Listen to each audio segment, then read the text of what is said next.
We're going to be reading from Matthew 8, starting at 14 and 15. It says it's about Peter's mother-in-law healed. Right? It says, now when Jesus had come into Peter's house, he saw his wife's mother. He saw his wife's mother laying sick with a fever. So he touched her hand, and when the fever left her, she arose and served them. This is very short. It's only 2 verses, but I got a lot out of this study, right? Mary healed. As we read, is Peter's mother-in-law, which established Peter as being married, Apostle Peter. However, the Roman Catholic Church believed that priests should be celibate, right? And but yet their first pope, they call Peter the first pope, was married. So I don't know where we get these things from, right? Where they get this from, right? So they believe their priests should be unmarried or celibate, right? Both, right? But yet the first pope was married. Saint Ambrose said all the apostles were married except John and Paul, right?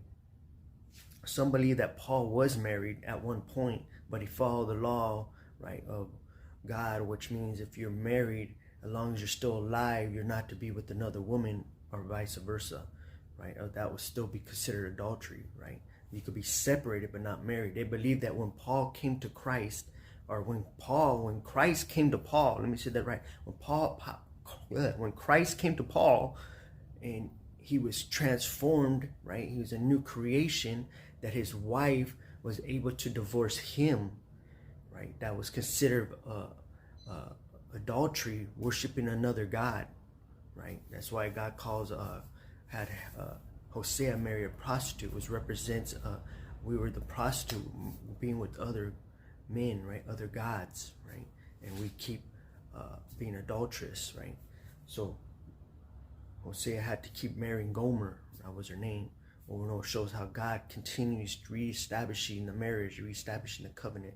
So they believe Paul was actually married because he was part of Sanhedrin, and they all had to be married. It was part of who they were.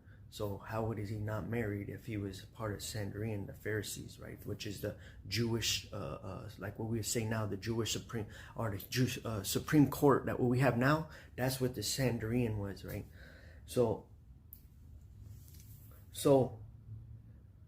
said John and Paul, right, were the only ones that weren't married. Marriage is a hindrance marriage is not a hindrance. It's no hindrance